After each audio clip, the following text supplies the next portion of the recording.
Arkansas, for Arkansas. This is Inside Arkansas Live. And welcome in Inside Arkansas Live here on this beautiful day here in the great state of Arkansas. I'm your host, John Neighbors, alongside Curtis Wilkerson, and appreciate each and every one of you for making us a part of your afternoon this afternoon. Andrew Ellis will be joining us. Don't worry, folks, but there's Razorback baseball going on literally as we speak. In fact, like they're throwing the first pitch right now. So we'll keep you updated. Also, Andrew Ellis will be joining us periodically. And being able to give his updates on what he thinks is going on with the Razorback baseball team. But we'll get to that as well as a few of our common and most fun segments. Not only will we have our poll question presented by Alumni Hall, SEC update presented by Rhoback.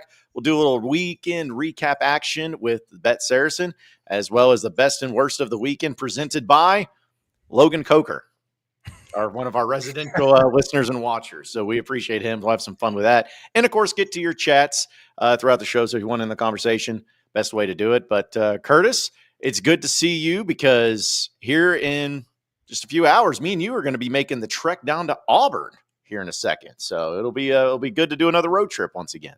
Yeah, man, I'm looking forward to that. Leaving a day earlier than we expected to because we definitely don't want to be tackling the weather. We are not storm chasers, so we don't want to be doing that. So, I'm looking forward to getting down there. Should be fun. It's an opportunity to play number one on the road and what people say is one of the best environments in college basketball, man. So I am pumped about that. I am still ticked off about this game on Saturday. I can't get past it. And I'm going to do my best. I'm giving you my word right out of the gates that I'm going to try my best to make sure I'm paying attention to everything you say and not getting caught up in this baseball game that is on the screen to my left.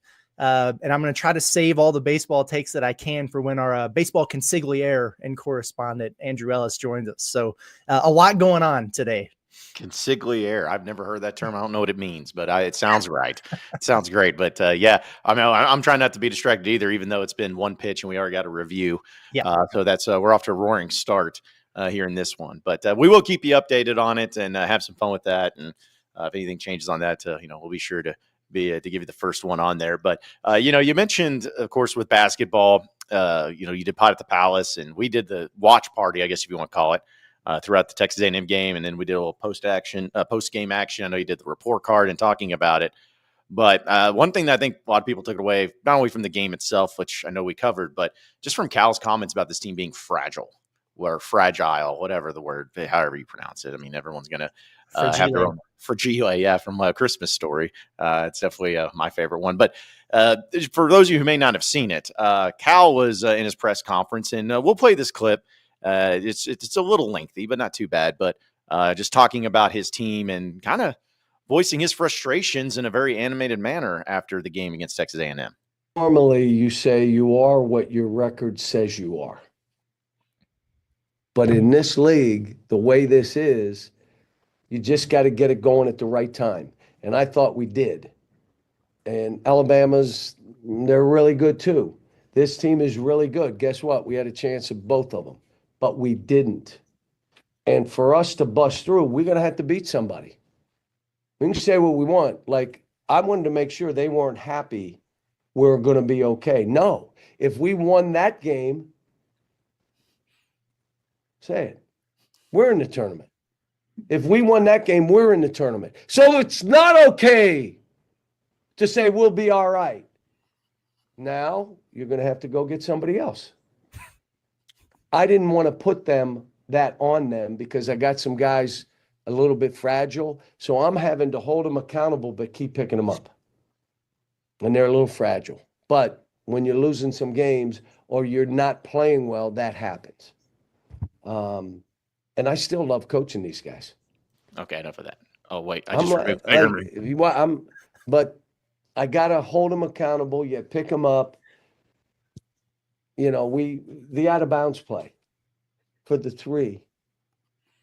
My guy that was supposed to go just didn't go. And he came over and he said, my fault. Was that like a turning point in the game? Yeah. Your fault. Shit.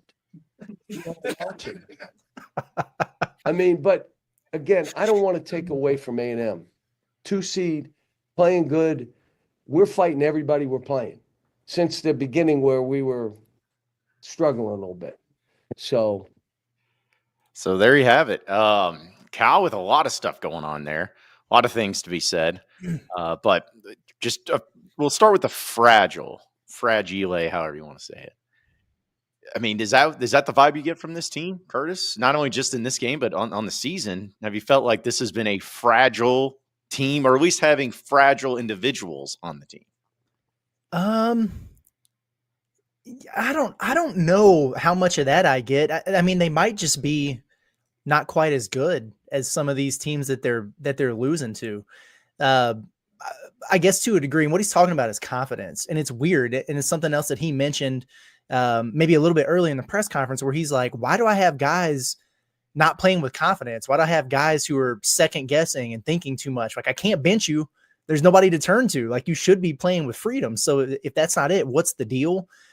It feels to me like a lot of his subliminal messaging there was directed at John L. Davis and DJ Wagner and Adu Thero. And he said some other stuff about Thero, but like your three best players there who, the last couple games haven't really looked like your three best players. And that's frustrating because you have Z, who's, really, really emerging for you. You have Carter Knox, who has a breakout game, and the guys that you're supposed to be able to rely on just haven't been bringing it. This is not a team that can afford to have multiple guys no show, especially on the road against a top 10 opponent. So for whatever reason, they seem to be, I guess, in terms of fragility, like one thing doesn't go your way and then it affects the next possession. Like you miss a shot and then you make a mental mistake defensively, or one missed shot leads to two, or it leads to a turnover the next time. And they don't have like that next play mentality and that killer instinct to the level that they did at Kentucky and Texas, right? Because they're still head and shoulders better version of themselves than we saw the first 5 or 6 games of SEC play. I think we can all agree with that. But it has dropped. It has dipped a little bit since they got back from that road swing, and they were really killing it. Yeah, and I was looking at some of the players in this game, and going back and looking at it, at least looking at it from the perspective of everybody else that's gone in through. And man, it's just been, again, like there's been problems with the team, and I think everybody knows that. I think chemistry, whatever it is, but there's just not really been a time where I'm like, okay, this team is mentally soft necessarily. And maybe it's because I was looking at other things instead. Maybe it was because I was looking more so at, oh, they have the injuries, or Nelly's not playing well, or something to that extent where I almost had my blinders on, where I was looking at other things and then not really looking at the possibility that maybe they are fragile. And I'll tell you this, Curtis, I know fragile can be used in a lot of different ways and be used in especially in sports terms and everything. But the reason I would have never described the team as fragile is because what I saw what they did in Lexington, a fragile team could not have handled that. You know what I'm saying? Like a fragile team with that pressure and those lights that are on them, I just don't think that they could have handled that. Not only to play well, but to handle the when the other team goes on a run and weathering the storm. That's never really been the definition of a fragile team to me. But everyone's got their own feelings on Cal and his political approach and all that. But I'll tell you, it's just from that clip alone, that was about as fired up and about as animated as I've seen him this season. And I kind of appreciated and kind of like listened a little bit more when I was like, okay, maybe he's got something going on. Maybe there's something to this. Well, good. And I think that needs to be the case, honestly. And that was kind of the theme of the Pod at the Palace today, where when he's saying like, it's not okay. Like you can't have the mindset of, oh, well, yeah, this is, a lot of people were projecting us to lose this game anyway. So yeah, it happened. We'll go get them next time. Everything's fine. No, they can't have that. They can't have that approach. Leave that for me. That's what I do as the talking head, where I'm like, all right, here are the million different paths that don't involve winning at Texas A&M to get you in the NCAA tournament. For them, no, like every game has to be do or die. It's a mentality thing for this team right now. And one of the examples I used on the show this morning is I think about UConn. Like this is a team, they obviously have a championship culture, right? I mean, they've won back-to-back national titles now, but they're kind of going through it. And over the weekend, they had a quad 4 loss to Seton Hall. Just inexcusable, cannot happen. And Alex Caravan, a guy who was on both of those national title teams and is like the leader of this group this year, he sits down at the podium and he's like, yo, this is on us, man. This is on the players 100%. We got to own it because we didn't come in with the right approach, the right mentality. for the players on the floor, this was not a do or die, the most important thing going on in our worlds, like it is the coaching staff. And until we match that mentality, we're not going to see the results. I think that's the kind of accountability and attitude and leadership that he's looking for from the team right now, as opposed to, like I see some people in the chat going, oh yeah, well, Arkansas just sucks. They're just not good. Well, is that true? Because they played a kind of a shitty game at Texas A&M, who was just projected as a 2 seed on the road. And you were very much in position to win it without even playing well. So I think Arkansas is a decent team here. They just can't get out of their own way in some of these key moments. And he knows they got to get over the hump. Like he's right. Like they got to go pick somebody off, whether that's Auburn or, a ranked Missouri team coming in here, or, Mississippi State at the end of whatever. Like they've got to pick one of those wins up, and they got to be more focused than they were on Saturday if they're going to get it done. Yeah, because it's no one's going to feel sorry for them. And also, knowing that you're the one that really killed yourself in that game. It should have been a lot better than what it was. That should have been a game you won. I mean, with the way Texas A&M played, you should have won that game down there, and you should have stolen it from College Station, and you didn't. Yep. And you're not going to get those opportunities very often. And so now they're sitting at 4-8 in conference, 15-10. They've hit the double-digit loss. Still, right there in the mix with some very winnable games. I don't think the Auburn game is one of them, but we'll talk about that, as I know we'll get to the SEC update here in just a bit, as well as a lot of your chats, folks. We appreciate it, everybody chiming in. But let's go ahead and go into our correspondent here for Razorback Baseball. I don't know if I can do the MLB tonight or whatever. Let's get him in. I'm little. I'm big now. I'm not going to take too much of you guys' time. Y'all are having a great basketball conversation. I really liked what Curtis said about how John Calipari can't make the excuse, but we can do that, as we can say, right. Hey, no, actually, you got other opportunities. But the mentality of the team definitely has to be there. I just have a quick update for you guys. Nothing crazy. Although Charles Davalon, Arkansas's leadoff guy, just did get on. I missed it as I was coming in, but Arkansas is just now coming to the plate. So no scores yet. That'll hopefully change soon. But just wanted to update you guys on Landon Beidelshe's opening inning. Electric, as we expected. He's the fourth guy in this 4-man starting rotation battle. And all the Hog fans, they get mad at me for not saying Gage Wood is going to be a weekend starter. It's not because I don't love Gage Wood, who, by the way, looked really good on Saturday when he pitched. It's because I really like this Landon Beidelshe's kid from Ohio State. He gives up a leadoff bunt single, which was reviewed. So we had a little bit of a review right off the bat. Shout out to Cam Kojal playing second base today. Just truck stick, just straight up, looked like a safety hitting a receiver over the middle. There was another ground ball right at the second baseman, and he's coming in to make the play and just absolutely decks this dude. I think he might have punched him. I'm not even joking. I'll have to pull up the replay. I think he might have punched him, and it wasn't even in his route to the ball, but they called the base runner out. That gets Arkansas the first out of the inning, and then Beidelshe strikes out the next two. I just wanted a quick update here. I'll be back, but I just wanted to, let the chat know that I'm here, I'm alive, and I will be bringing updates all day. But just wanted to give you that quick hit stick update real quick. Did you agree with the overturn of the call on the review? I think it was an overturn. I was watching and talking at the same time. They got it right. He was safe. Yeah. Okay. And reviews have been sketchy this weekend. There's been a little bit of a low hit rate on the reviews this weekend. They've been struggling a little bit. Obviously, Brent Iredale was robbed of a home run. So we'll see how if the review is a little bit better today. But hopefully Arkansas wins by enough that it doesn't matter. Love it. Well, there you have it. There's Andrew Ellis with your little minute update, Mr. Bombastic himself. So we'll be catching up with him throughout the show. But appreciate it, Ellis. So yeah, we'll have more of those as time goes on. This is going to be fun. I know. I like that you brought him up in the small box at first. That was pretty good.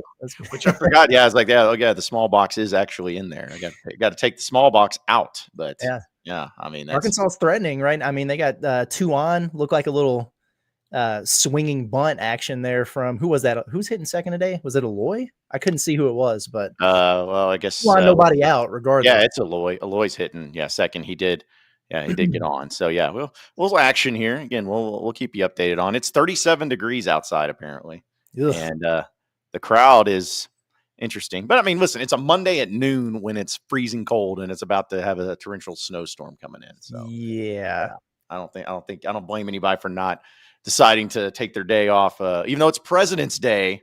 It's President's Day, and apparently school's out. Did not know that. But somebody I think in the chat, Dalton was like, "Damn, no President's Day intro." Sorry, it's on me. It's on me. What would you? I mean, you could have probably had some really good stuff going on there for sure. But Oh yeah, well, I mean, it would have been whatever that song's called, the dun dun dun dun dun dun yeah, dun dun dun. Dun. I don't know what it's called, but that "Hail to the Chief" or Mm. whatever. Just do that. I don't know what. Yeah, it'd probably be electric. But yeah, I found out that apparently Friday, which was Valentine's Day, schools here, at least in Fayetteville, had it off for in-service day, and then they have today off for President's Day. So I'm like, I'm sorry, I don't remember ever getting a 4-day weekend. that is a holidays. pre-spring spring break, man. I like it. Yeah, like I couldn't. And then they're going to miss pretty much this whole week of school. So yeah, with the weather, dude, that's as a kid that you'd be living high right now. You'd be blowing it up, having a good old time. It'd be awesome. just killing it. So, I saw Washington State at Raising Cane's. I guess it was Saturday night, maybe. mhm. I think it was Saturday night. Yeah, they were getting some fingers. You know, Do you think that they do you think that they're one of those that types of, just as far as like, man, we're gonna get some of the local flavor here. Let's go to Raising Cane's. Like, I don't know. Is there Probably. Raising Cane's up there in Pullman? I don't I know. don't think so, but it feels like they missed the boat on the Slim Chickens, right? Yeah, They're in I would think Fayetteville, so. but Yeah. yeah. If you're trying to get some local chicken, But sometimes I've noticed this happened a lot when I used to travel a track, but baseball too, because it's so many people that they'll just park the bus in one of those areas and then let them go anywhere. Like there could have been kids going in Whataburger and some of them going in Canes, and like it could have been that kind of situation. I just saw the bus at Raising Canes. Oh, okay. Well, there you go. Yeah, it's not a bad spot. Not a bad spot to head over to. Well, I think did we get a hurt pitcher? I don't know if he's hurt. I just know he's been pulled. So I was Yeah, about to bring up. I'm like, dude, after 11 pitches, that's a rough look. He had to have hurt something. Yeah, 11 pitches. And now this dude's coming in with a nice little crisp 11.25 ERA from last season. Well, good luck to them. So. It's pretty good. It's pretty good. And 15 appearances, not too bad. Mm. I'm sure he'll be a lot better this season. Yeah. All right, a few of your chats, folks, because I know we got a few segments to get into here today. Tamara, I think is how you say it, but says Southeastern 16 guys have Razorbacks ranked 10th in their power rankings. Go Hogs at Auburn. So yeah, and I like that. Here's the interesting thing. Because a lot of the bracketology stuff has been updated. I always reference that bracket matrix because it's everybody. It's an average of all the people who do this for a living and do a really good job at it. And we've kind of been doing, all right, this many brackets have been updated. This many Arkansas is in, and they've been in like a third of them, maybe 40% of them. When I checked this morning, even after the loss, 87 brackets have been updated. 66 have Arkansas in it. And that has them in the field in terms of the projected average. And let me just point out real quick as I pull this up. Yeah, so they're not even the last team in. Like they've got Georgia by the projections, and they're only in 57 of the brackets. And those dudes are falling apart. Georgia's not making the NCAA tournament. They're just not. The other real, like the top competitors for those final bids with Arkansas, Wake Forest, for example, they're only in 35 right now. SMU, they're only in 18. Nobody else is in more than 6. So Arkansas is in a decent spot here. They really are. But the difference between Arkansas and some of these other teams is some of these other teams racked up wins early and they're falling apart now. And Arkansas racked up losses early. It's like they still have to go get the wins that they're supposed to get. Like they still got to go find 3 here at the end of the season. They take care of their business to be fine. But I think 10th in the SEC is about right because like South Carolina, LSU, you feel better. Oklahoma took there are 2 losses you can't take in the SEC, and it's a home loss to the 2 teams I just mentioned. Oklahoma did that. Georgia's fallen apart. So you feel like Arkansas is safely ahead of all those teams. And then if you wind up sweeping, Texas with a win over them next week, I feel good about Arkansas's resume over them as well. So they're in an okay spot, all things considered. Well, and also it's funny because I'm very happy that Oklahoma did lose to LSU, because then that means that LSU doesn't have 1 win on the season and it's only to Arkansas. So at least makes it to where you get some other company in there. But yeah, you're in a spot now where, because that's the thing, even if you think about the way that the game went against A&M and they lost and it sucks and everyone's pissed and I get it, but taking out the Razorback element, taking out all of that, if you're just someone who casually like looks around and you're like, oh, Arkansas lost to the number 8 team on the country by, 7 points or 8 points or whatever it was. It's like 8. Yeah, that's, I mean, what, it's almost like and everyone's like, wow, what happened there? No one's like shocked, like, oh my gosh, how did that happen? How did Arkansas lose to the number 8 team in the country? Like, no one's looking at it that way. I know you still want to win and everything, but yeah, it's not like they took an L to South Carolina or something like that. They lost to Texas A&M, who is, again, 20-5, 9-3 in conference play and a top 10 team at this point in time, which I guess at this point, Curtis, it's, let's see.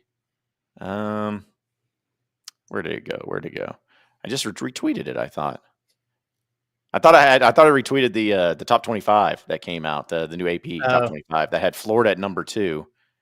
And oh wow, maybe I'm taking drugs or something. I don't know. I'm going to go find it, but I was going to see where Texas A&M had moved up in this one, and to see. Oh, here we go. Okay, so yeah, here we go. Here's the top 25. You got Auburn still at number 1, Florida at 2, Alabama dropped to 4, Tennessee still at 6, A&M jumped to 7, so they moved up 1 spot to 7th. Who's 5? Houston. Houston's 5. Yeah. Okay. Yeah. And Duke at 3, I guess. Okay. Yeah. Then Iowa State at 8, Texas Tech at 9, and St. John's at 10. So interesting. Mm-hmm. So that rounds up your top 10 there at least. What do you feel like? So this week for Arkansas, if they split, you feel really good about where they're at. 100%. And that's going to be easier said than done because, like, I mean, it's going to take something pretty unforeseen for them to go beat Auburn on the road. And then Missouri, that's who we got this weekend, right? Missouri at home. Mm-hmm. Yep. Yeah. You get one of those, that's a huge quad 1. And then you're feeling pretty good about things going into that Texas game and that road swing at Vandy in South Carolina, which honestly, you could lose both of these games this week and then go 3-0 in that one and be in a really good spot. So there's a lot of different ways that the math works out.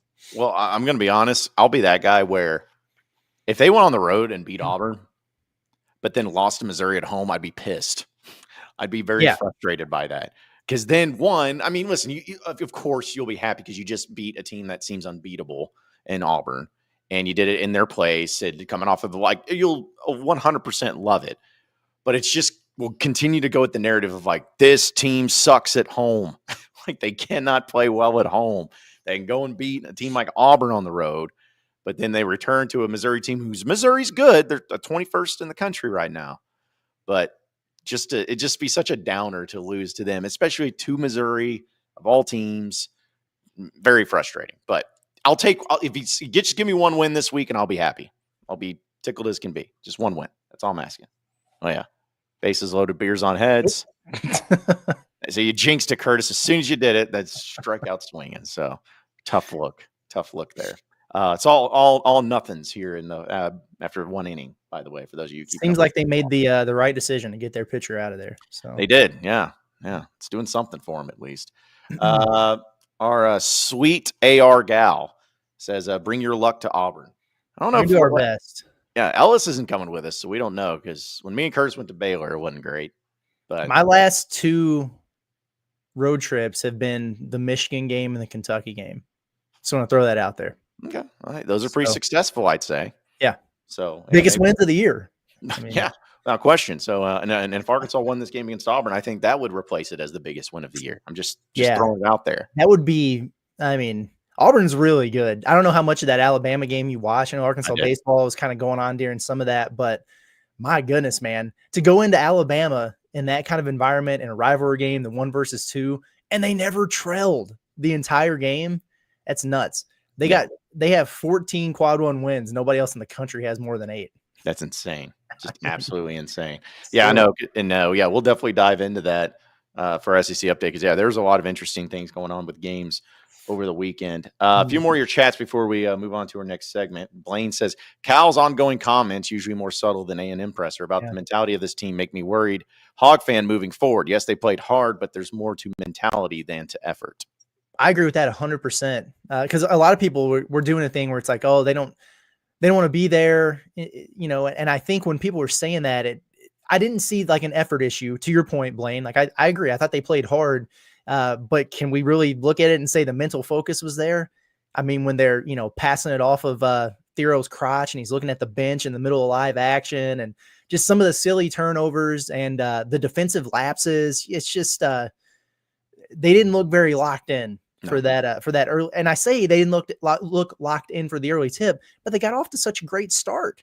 Like 8-0 right out of the gates. You're thinking, well, they came to play, and then it just they weren't able to maintain it, man. And as I understand it from some folks that were in there and John Calipari, like the building wasn't exactly intimidating in this game, and for stretches there, it was pretty quiet because Arkansas was kind of taking it to them. But yeah, I agree. It's a mentality thing. I think it's individual guys working through some confidence stuff. Not what you want to see at this time, but Cal knows what he's doing. I mean, he's been doing this for a long time. He's been known to send those messages in press conferences, and I think he understands the urgency of the situation in terms of the urgency he needs from his guys out there. So I didn't have a problem with it. Like some people were like, "Oh, he's really feeling the pressure. He's really feeling the heat." No, he's not. He's been doing this for 40 years or whatever, but I think he understands that he needs his team to find an extra gear to get where they want to be. Yeah, if there's one person in this basketball program that I can probably feel very comfortable as not feeling pressure, it's John Calipari. Yeah, I mean, I wish he'd feel more, honestly. Yeah, I wish he'd beat to the fire just a little bit more often. This comes from John. He says, "Do you guys think Cal is putting too much pressure on the guys instead of loving them every possession?" Well, John Rhoback, this wouldn't be a problem if you were on the staff, but no, the truth is, man, some people were also doing things like, "Oh, great, now he's like rolling his players under the bus or whatever."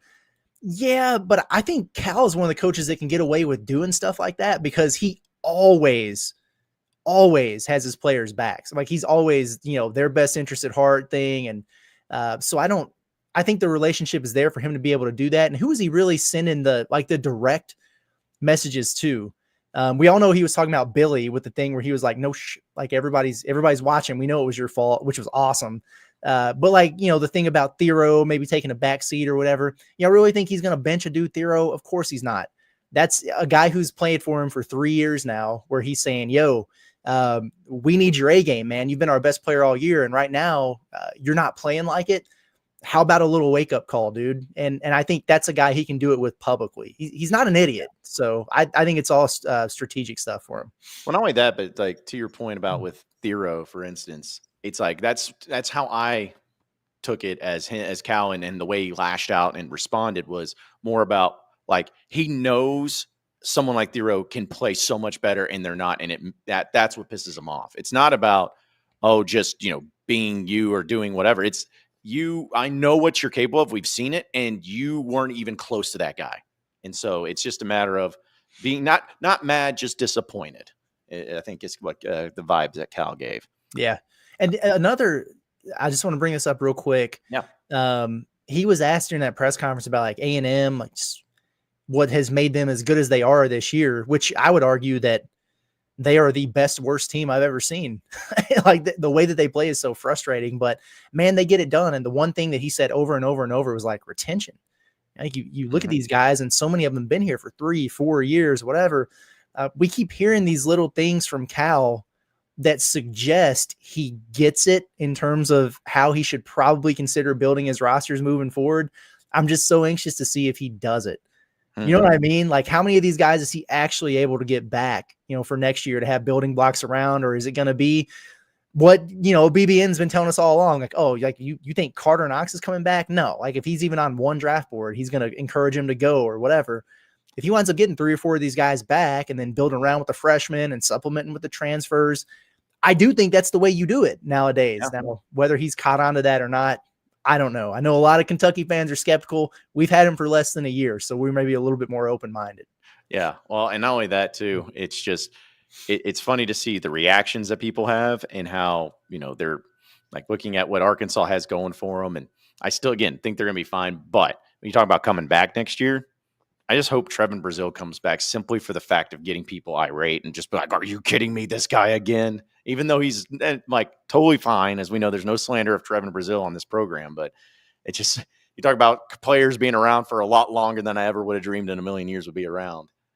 He technically can come back another year. He can make it happen if he wants to. But they need to get Trevin going again, man. Yeah. He's like, he has not been a stats guy all year, but we were doing the thing for the longest about like, man, why is he not playing more? Because he's given so much effort, and really getting after it defensively and rebounding and diving for loose balls. He was doing all those things that he'd never done before. And now he's kind of reverted back the last few games. So he's another one they need to get going. Yep. So let's go ahead and jump into, actually, before we do that, I want to remind everybody that we still have our pre-order going on for our shop that for official merchandise here at Inside Arkansas. You can get the Inside Arkansas shirt, bought at the Palace shirt and hoodie, as well as the Bombastic hat. I've actually added smalls to the shirt sizes because there were some people saying, hey, no smalls. Sorry, I just assumed we had large men, large men that listen to us. And so I didn't put small out there, but as was mentioned, but for the ladies. So, okay, we added some smalls, and we're also going to be here shortly adding a Bombastic shirt too, because some people was asking about a shirt. We'll do that. But just go to it's a very simple website. It's in the link below on YouTube. You can do it that way, or it's just insidearkansas.myshopify.com. Simple as that. But yeah, really appreciate all the support everyone's been giving us out there for our pre-orders. And again, this will be the final week. We may extend it a little bit into the next week, just depending. But get those orders in, and they'll be shipped out here pretty shortly. But on top of that, let's go ahead and do your Alumni Hall question of the day, presented by Alumni Hall.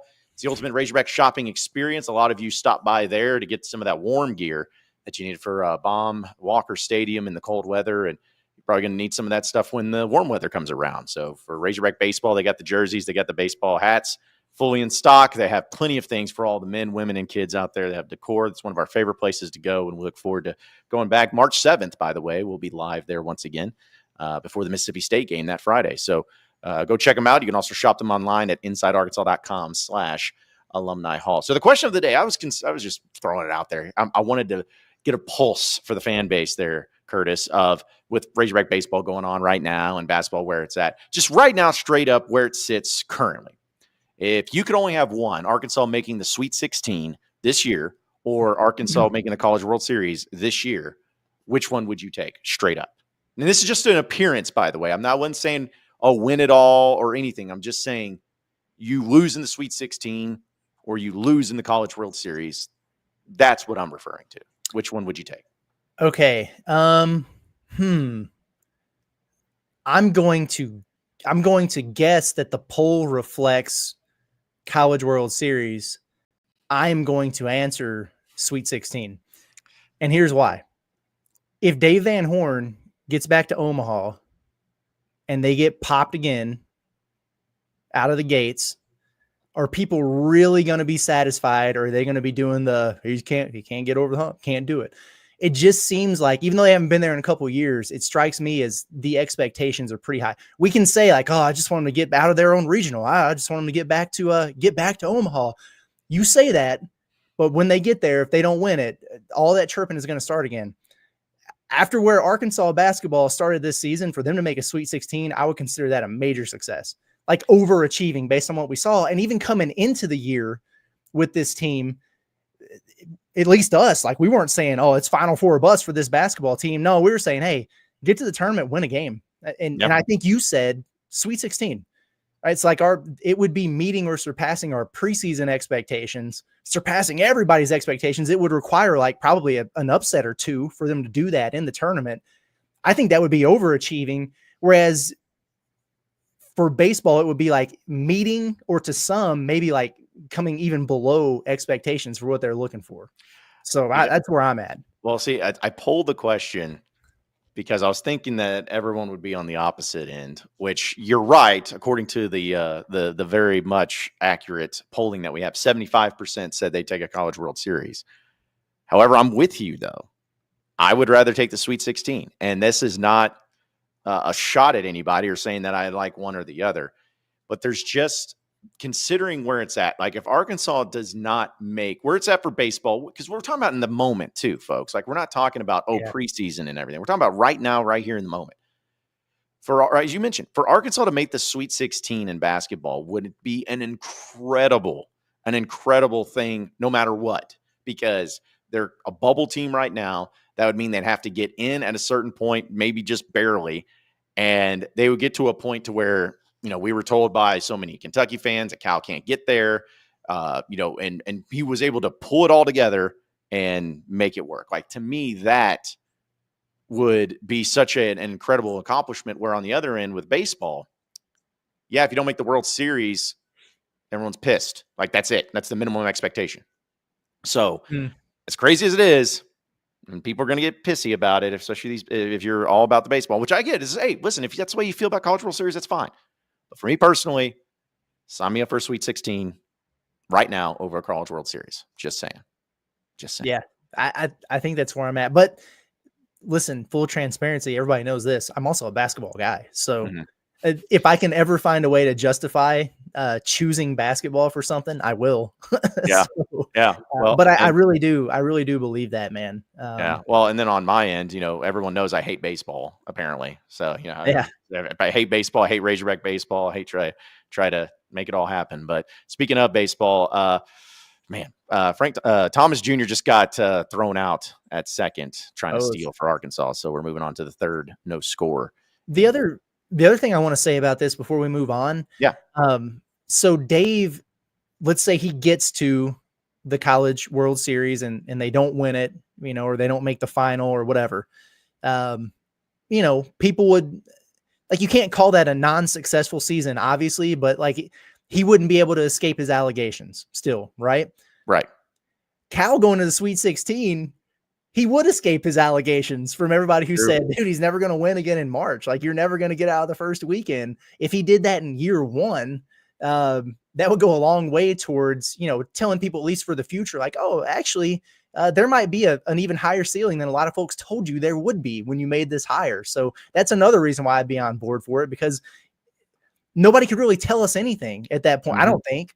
Yeah. Like, if Arkansas beat Kentucky in the head-to-head at Rupp, and then they made a second weekend with, like, what could you say to Arkansas fans at that point? You really couldn't say that much. You'd be grasping at straws if you did. Yeah, but you can't say nothing to me. I can tell you that. I'm not going to listen to it. So, but also, Cal, what was it, the year they went to the championship as an 8 seed or whatever? That, like, obviously that was an incredible run, but like, this would be a team that if they got in, they're going to have a losing record in SEC play, and they're more than likely going to be, like, realistically, if they get in the tournament, it'll probably be at best a 9 seed at best if they really got some big wins here. Maybe an 8. So, I mean, you're talking about maybe upsetting a 1 seed to do that. So it would be one of the more incredible things to throw some stuff around and to get to that point. But anyways, yeah, I'm with you on that. And I know that I know Cats by 90's just trolling right now, which I appreciate. Like, I just come to expect it, and I'll actually look forward to it on a daily basis. But he's the Hall of Fame coach, best NIL. Just run back all the things you ever told us about Cal, first of all. And then second of all, you got to be able to contextualize it, man. Like, they lost Boogie for the year here. And I know they've been playing better ball since they didn't have him. But so, like, you're down to 8 at that point. And Jonas hurt, clearly. And he was your biggest transfer in the front court. So you've been dealing with that. And then Nelly bust, or certainly hasn't met expectations, whatever. So that roster on paper hasn't turned out to be anything like what you expected it to. And then they also got off to the worst start in SEC history. So what was looking like a disaster could turn into a second weekend, which would be something that we were yearning for 25 years until Eric Musselman got here and did it. I'd be pretty ecstatic, honestly. No, I would be too. I know we're going to get into best and worst of the weekend, but Joey Brackets, Joe Lenardi, just released his bracketology for today. Arkansas is last 4 in. He went okay. Yep. He hasn't met. Yep. He has I should save the picture and get in there. But he has Arkansas as San Diego State. He has Oklahoma also as a last 4 in with Arkansas. Crazy, bro. I don't know about all that. I'll tell you why that happened. Okay. I've been doing a lot of bracketology here lately. Oh, no, I know you have. Oklahoma won the battle for Atlantis. And when they did it, they beat Arizona and Louisville.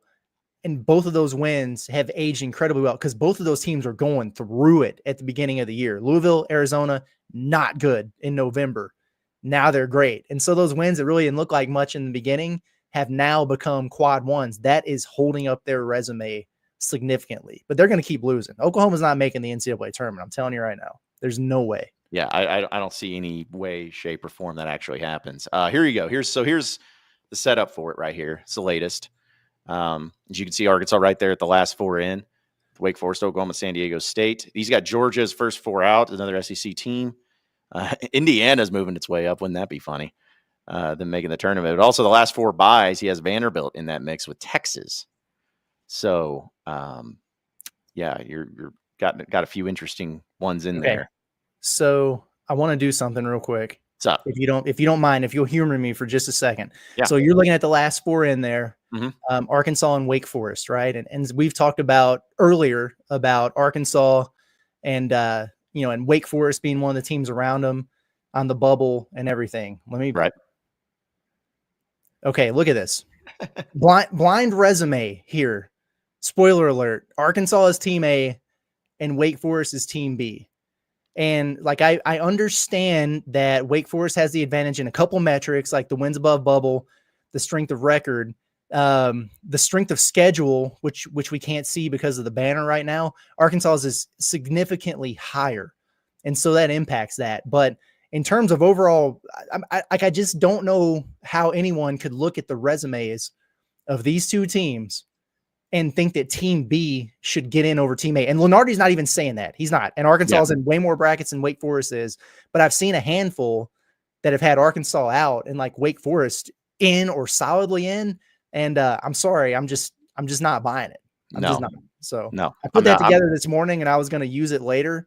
I had to pull it up now because I just, there are some resumes you could talk to me about and it's like, oh yeah, it's better than Arkansas's. Sure, absolutely. I get it. Wake Forest ain't one of them, in my opinion. No, not at all. Well, and before we move on, best and worst of the week, and shout out to a super chat we got from a guy named Quinn Thomas. Appreciate you, Quinn. He says, y'all looking forward to visiting Auburn. I'll get y'all some beverages. Looking forward to your breakdowns of this game, Curtis. Even though I am an Auburn fan, you have a lot of basketball knowledge. So thank you, Quinn. Thanks, man. I appreciate that. And appreciate the super chat. Quinn is he's been fairly active with us here lately and knew that he was an Auburn fan. We're looking for recommendations. Like we're going to be there. I mean, we're basically going to have most of the day Tuesday and then all day Wednesday. I know we've got to get over to Tumors and get the lemonade or whatever it is. But outside of that, I mean, I don't know. We got some meals we got to figure out and everything. So we're up for whatever recommendations you might have for sure. Yeah. So just to give everybody who is listening an Auburn fan or whatever, Mama Goldberg's is where we're going to be next to and more than likely doing our show there. It's been some back and forth because Angel was asking you guys doing the show at Auburn. We are doing the show, and hopefully we do it at Mama Goldberg's. It's just some certain things we got to work out first. But yes, we will be there. Really looking forward to it, and we're going to have plenty of time to take it all in. It's going to be exciting. And Wednesday our plan is to do the postgame show at Neville. Yes. Afterwards. So be on the lookout for that. And then we'll have Inside Arkansas Live Wednesday. What are we doing Thursday? Like, are we just going to get up and leave? Or are we going to do the show and then go? What do you think? We'll figure it out. We'll see. We'll roll with it. Whatever works. We'll figure it out. All right. So let's go ahead and get into best and worst of the weekend, actually presented officially by Logan Coker. Was this his idea? Well, I asked him, I'm like, hey, because I was going to use a picture of him. And he's like, I'd probably just rather use a picture of Cal. And I'm like, okay, fair enough. I'll use one from Cal. So he sent me this picture. He's like, I want to use this one. So I'm like, all right. So this is the thing. This is Logan's segment because Logan's one of our we love all of you, but Logan has definitely been supporting us in a major way with his super chats and all of that. And it got to the point to where he's been so kind with it. I'm like, I'm going to give you a segment, a weekly segment, because it's absurd how much you're helping us out and how supportive you are. So this is literally his segment, best and worst of the weekend, presented by Logan Coker. Love this. Yes, plain and simple. So, okay, I'll go ahead and start with the best of the weekend for me, Curtis. I love press conferences and I love meltdowns. And I think one of my favorite ones from the weekend happened to be with Micah Shrewsbury, the coach of Notre Dame. This one. Yeah, Notre Dame coach is just they're not very good. The fans aren't very supportive. It's just kind of one of those things that happens. And well, he just went on an absolutely incredible post-game meltdown. Take a listen. We're gonna get this thing rolling. I sat there and watched more Louisville fans in here than Notre Dame people. And that's embarrassing. That's embarrassing for me because I'm the head coach here. And yes, I got us in this predicament. But don't come back when we're losing or when we're winning because we're turning this around, man. You better believe that. Everybody that gave up on me, believe it. Write this date down and believe it. Because we're going to get this thing rolling. Don't care if you gave up on me or not. Mad, bro. Man, how many times has a coach done something like that and then it ended up being okay and they turned it around and it ended up winning a lot? Like, I just don't think, whether it was they are who we thought they were, old guy and all that. And, because again, not every meltdown's created equal, but that thing is just, we don't come back when we're losing. I mean, winning. I was like, oh, man, the worst Freudian slip you could have had. Outside of that, yeah, he kind of nailed it. Did you watch the extended clip by chance? I guess not. That was the only clip I saw. He was asked about like basically like I guess they haven't won a game in the last 2 weeks or whatever, and just like what do you feel like has gone wrong? How do you correct it or whatever? And he used that as his soapbox. It was almost a 3-minute clip, and that was the conclusion of it. A lot of it was the same before, but he was doing a thing where he was like, "Don't quit on these guys." He's basically like, "Don't quit on these guys." What did they do? Like, I don't see any of you getting back home from Boston College at 5 a.m. and going to class. I'm like, well, everybody in the country who plays college basketball is doing that, but whatever. But he was putting it on himself. He was like, you want to quit on me? You want to give up on me? You want to not go to the games because of me? Fine, because I know I'm a good basketball coach. I know I'll figure it out, but don't do that to these guys. I kind of appreciated it, honestly. And then that was the end of it. The slapping the microphone was kind of funny. But the poor microphone, man. It's like, that's probably expensive and stuff. But yeah, I mean, I liked it. I enjoy that. I love meltdowns. And it kind of spurned me to where, again, this was not to this level, but still one of my favorite, very underrated post-game press conferences, especially when it comes to college basketball, is still Jim Calhoun. Is my advice to you, what? Shut up. Just that one, when that guy was talking about finances and all that stuff. Get some facts, then come back and see me. And like just that thing, because the get some facts is what he's known for. But my favorite, because I laugh every time, is he's just literally dead eyes. Hey, my advice to you, what's that? Shut up. It's just simple, like just shut up. Whatever it is, just shut up. So, we bring that was $8 million a year into this university. State funds. Yeah, that was a good times. Good times. So that was my best of the weekend. I like it. Yeah, that's a good one. And I will say, I do not care about Notre Dame basketball. I do like Shrewsbury. I think he's a good coach. Yeah. If you remember, we watched him with that Penn State team just beat the brakes off of Texas A&M in Des Moines. Okay. That's right. That was a lot of fun. That's right. I think he's a good coach. He might get it figured out there. I had 3 kind of quick ones. One, did you watch any of maybe not the whole thing, it was like 3 hours, but the Saturday Night Live 50th anniversary stuff? Yeah, I didn't watch it all, but I definitely watched a good bit of it. It had to be at least 3 hours with the amount of stuff they were trying to do. Yeah. And some of it just, I think they missed the mark. That's going to be it when you do a 3-hour deal like that. And Saturday Night Live is not what it once was. And there were some of it where I was like, okay, it's really not funny, but it was kind of cool to see some of the throwbacks. Like the Adam Sandler song was pretty awesome. That was good. Bill Murray's thing was cool. Eddie Murphy in there was cool. Lil Wayne, he should have at least made a cameo on the Super Bowl. Like he still got it, man. Yeah. So I really enjoyed some of that. So that was one. Not also real quick, not having Dan Aykroyd there was strange. I mean, I'm sure there was some reason, but I'm just like, he's one of the more legend icon guys too. So he was really the only one I didn't think that wasn't there that I felt like should have been there. But yeah, true. No, you're right. USA Hockey put it on Canada. Did you see that? 3 fights in 9 seconds or whatever. Yeah, it's like up here's Canada. Yeah, and then beating them after they booed the national anthem or whatever it was. So that was cool. Anytime Team USA Hockey gets it going, they'll probably make a movie out of that, I guess. Miracle Part 2. But that was awesome. And then Rhode Island 36, William and Mary 22. Well, why is that best of the weekend? Sounds like neither team could make a freaking shot. It was a baseball score, John. 36-22 in baseball. Sign me up for that. I'm all about the offense, man. And it would have gone longer if it wasn't for the run rule. This was in 7 innings. Oh my gosh. 58 runs in a game in 7 innings. That's crazy. Dude, I bet you I could go out there and pitch and give up 26 runs. I think I could do that. I think I could do it too. I bet I could get I bet I could pitch a full. Nah, never mind. I'm not gonna say. I say that, and then after about like five different little takes, I'm end up hurting myself at the end of it. So yes, but yeah, that's That was a good one too, and yeah, that type of scoring is pretty wild. And I got to tell you what, well, this will be a nice little segue. Speaking of, we'll get to a little bit more of best worst of the weekend, but we got our guy Andrew Ellis coming back in for an update. Speaking of best of the weekend, how's everything going, Andrew? How's the Hogs doing right now? Well, I wish I could provide you with some thrilling updates of this awesome game that's going on, but ain't much going on. It is still 0-0. Arkansas has one hit through 3 innings, which, you know, when I say that, there's probably a lot of people that are like, oh, of course they do, blah, blah, blah. They did just have an inning where Charles Davallon flies out and the dude makes a diving catch on the foul line in left field. Vahiva Aloy lines out to second base, and then Brent Iredale hit like 112-mile-an-hour line drive to right field that a dude made a diving play on. So there's like a little bit of tough luck in there, and it's early. But, man, I just tell you, they're going to have to score like minimum 7 runs in this game, or else they're going to get shat upon on the Bombastic Podcast probably. Nate Thompson, man. Gosh. Well, and look, here's the thing. Wazoo's better than they're supposed to be, I would say. Like, they're kind of scrappy. They're not good by any means. Like, they're Arkansas have way better teams, but they're like scrappy. They play pretty good defense, which I think is maybe the most stunning thing, because when you play a team coming from the north that hasn't had a ton of time to practice, you expect them to be a little sloppy, but defensively, they've made a lot of plays, and I'm like, oh, okay. Their arms are not that good. Like the dude that's throwing right now is a sidewinding righty that's throwing like 87.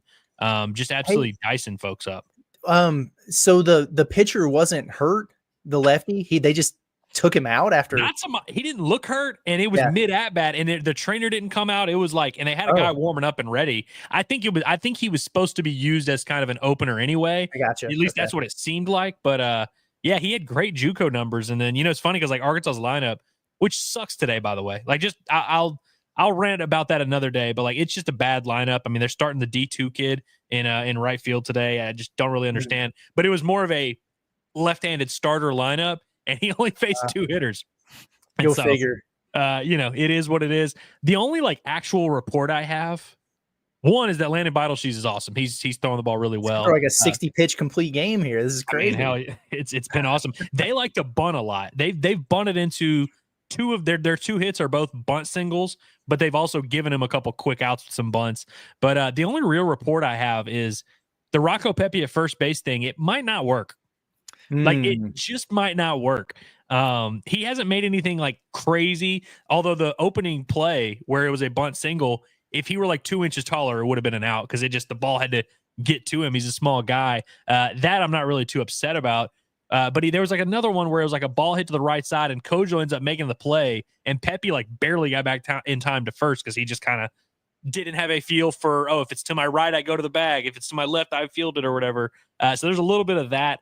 I think they still have a little bit of an issue there at first base. He did just get hit by a pitch, so maybe that'll get him going at the plate.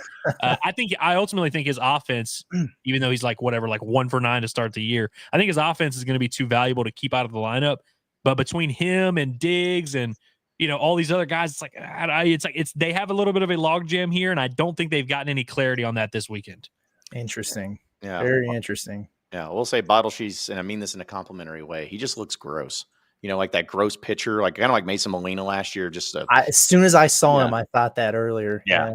Just what's crazy? He probably was like a guy that loved like the 90s in baseball, with just like gross dudes that never shower type stuff. I could see it. That's what you want. I mean, and a Sunday guy, which is assuming that's what he's going to end up being. It's interesting. Arkansas had a lot of left-handed transfer starters in the last 5 years. Like, every team pretty much has one. You had Lockhart in 2021 was that guy. You had Hunter Holland in 2023. Last year you had Molina. You've mixed it in. Now you got Root and Beidelshees. I mean, that's a big, like, I don't want to be dramatic and be like, hey, Root and Beidelshees might be the number 1 and number 2 in that list if I listed those guys out. Because this time last year, I definitely thought Mason Molina was going to be a lot better. But I look at Beidelshees and Root and the way they threw, specifically Beidelshees, I'm actually higher on him. I don't see any way he's not better than Mason Molina, who underachieved last year. I think if Mason Molina we just replayed that season, he probably would be better. And he got banged up at one point. But, I mean, he throws harder. He throws more strikes consistently. His breaking ball is like a Frisbee, man. They've been swinging and missing it like crazy today. I feel like he's a little bit more of a safe bet. And Root, I feel like might not have as crazy high ceiling, but has a pretty high floor. And so I think you can make an argument these two lefty transfers are a little bit more safe bets than some of these lefty transfers they've had in recent years. All right, we'll keep it up, Andrew. We'll hear from you here in a little bit. I'll come back with runs next time, Hey, I wait, swear. I have one question. Let's I don't hear know it. if you heard when you were coming in. Did you see the 36-22 baseball game? I sure did. There was like 17 runs in an inning or something like that. Unbelievable, man. It's Unbelievable. rare that you score 22 and get run rolled. Yes. That's exactly right. All right, buddy. Yeah, All right, I'll come back with runs, I swear. All right, sounds good. Appreciate you, Andrew. Yeah, that kind of reminded me too of like the Arkansas or the regional over there in Stillwater a couple years ago, where everybody was scoring at will. So, but all right. So continuing on with our best and worst of the weekend, we'll go ahead and jump into the worst of the weekend, which is funny because I actually have more. Actually, one final best, real quick. Auburn, just a wagon. That's all I wanted to say. Yeah, sheesh. Yeah. Okay, so worst of the weekend. Me and Curtis actually kind of combined this one. We were thinking at the same time because we loaded the videos for it. But man, oh man, this one's a pretty brutal one. This one's pretty brutal. As because the player, his name just escaped me. That Terrence they were on. Shannon Jr. Yes, that's right. At Illinois. And they decided, hey, we're going to have this big ceremony. We're going to roll this banner down, and we're going to have his jersey hanging up in the rafters. It's going to be awesome. Well, it was something. From the ceiling of State Farm Center.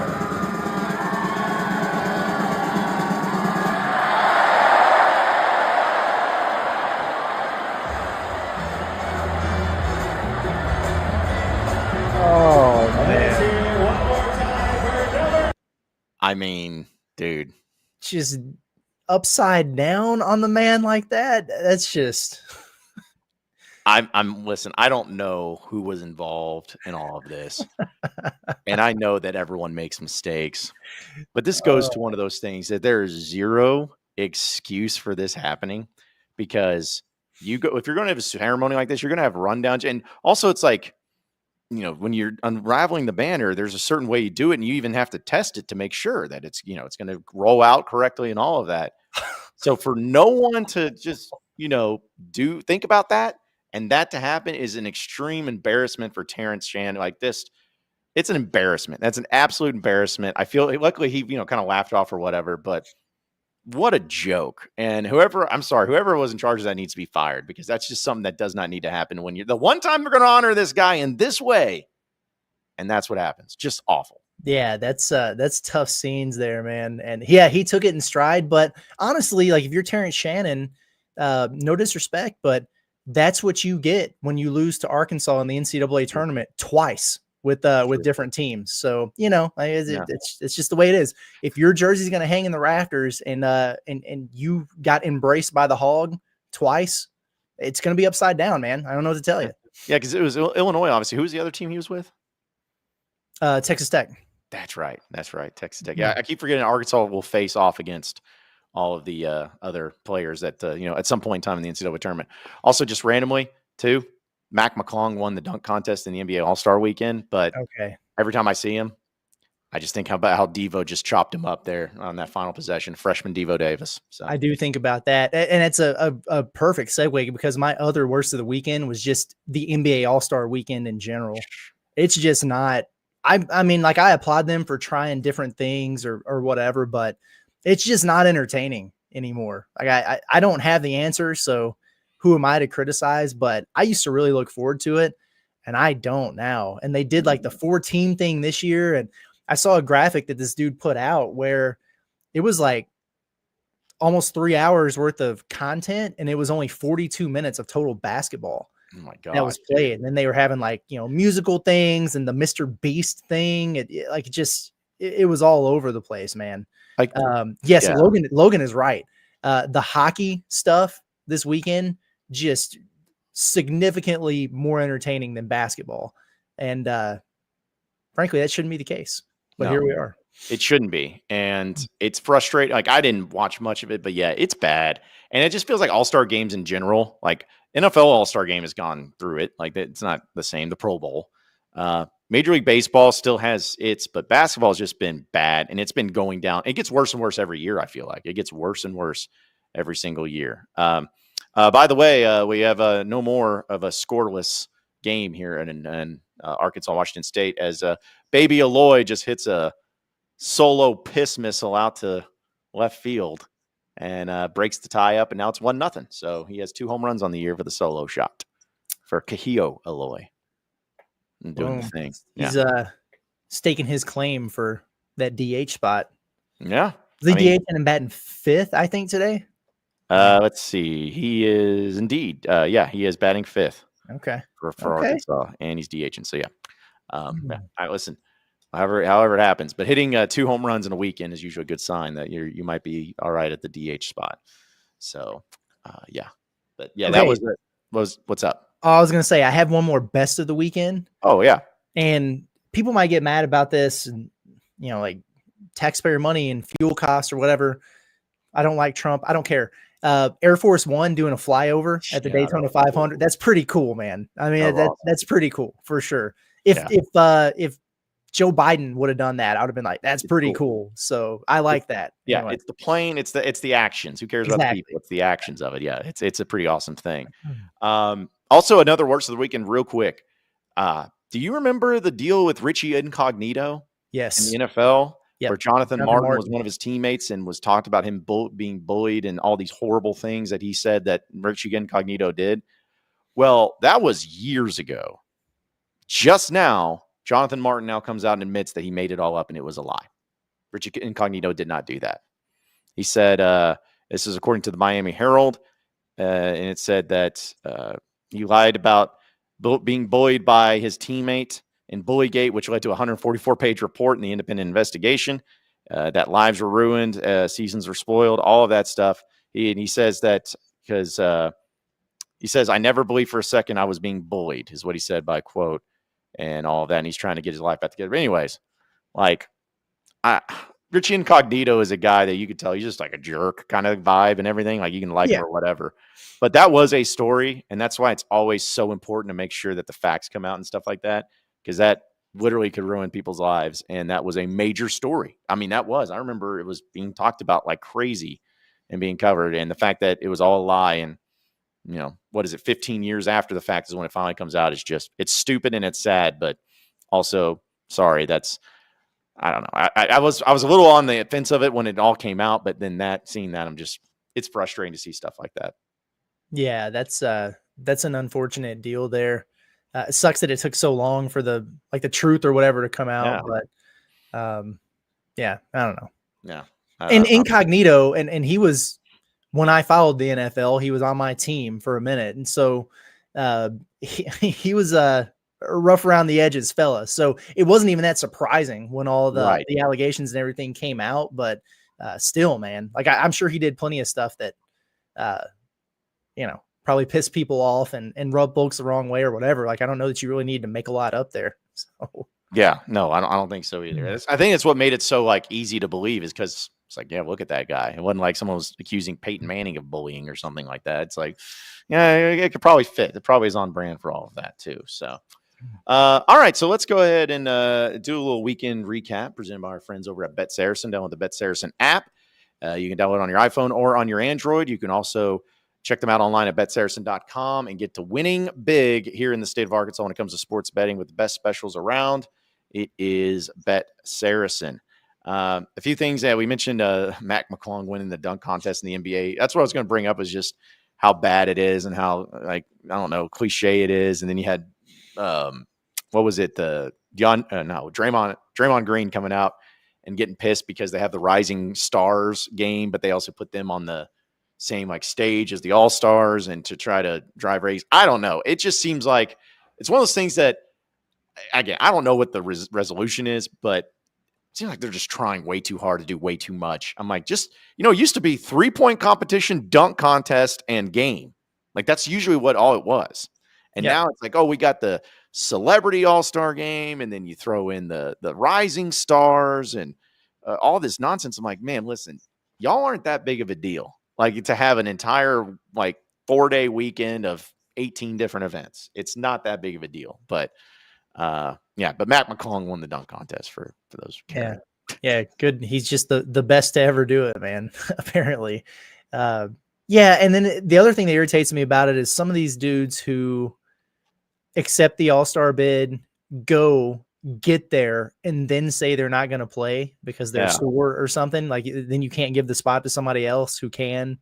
That's a little irritating too. But whatever. like LeBron and doing that. Yeah, I wasn't a fan of anybody doing that either. But still, that's a frustrating deal and everything. So between that and also apparently people are just Fred Hoiberg. I don't know if you saw, he punched a whiteboard at halftime, like through it, got banged up, but led to a 20-point comeback. And I meant to bring this up when we were talking about Cal when that play happened where it went off of Adu Thero's junk and went out. Was he trying to kick the chair, or was he trying it looked like a 65-year-old man trying to kick a chair, I guess, but it was like he kind of put his foot up and he put his almost like his foot on it, like he was trying to tie his shoe. It was, I don't know. If you go back and look, I always wonder, I wouldn't have asked him, but I'm like, were you trying to kick it, or were you trying to hold yourself back from kicking it? Did you hesitate in the middle of it? I don't really know, but this was a great weekend for outburst from college basketball coaches, I'd say. I think that I think that some of the reactions, there's at least one reaction by Cal every game that I see that I feel like was premeditated or something. Like he just thought going into the game, I'm looking for an opportunity to do this.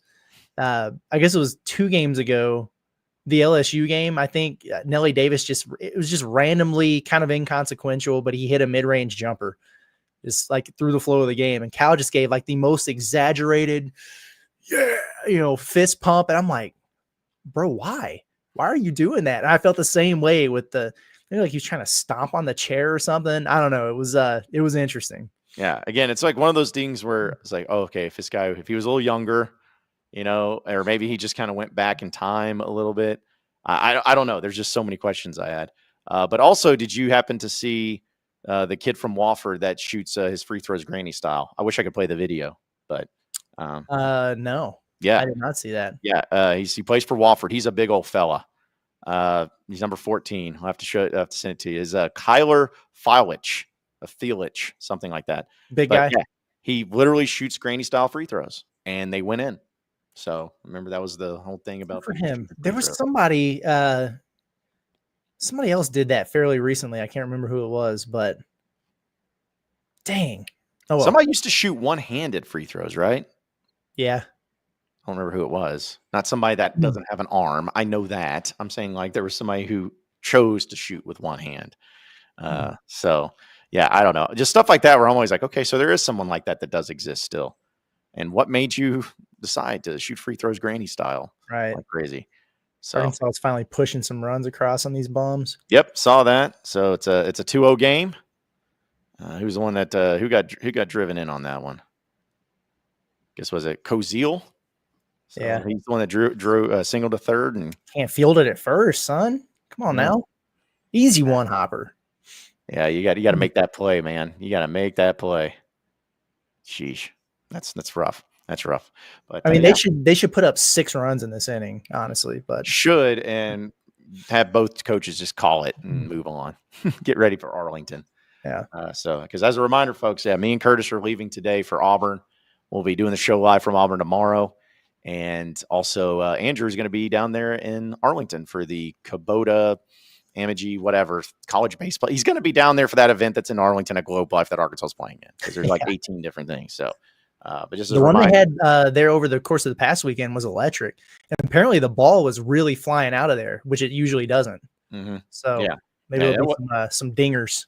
Yeah, that was pretty crazy. Also wanted to give this because Quinn Thomas, the guys kept giving us super chats and I wanted to get to him, but appreciate you, man. Yeah. He said, the Hound, Acre, Mama G's, that would be awesome. T-Hat's right across from where I live. He's talking about recommendations for Auburn while we're there. Oh, nice. If y'all want a campus tour, just let me know.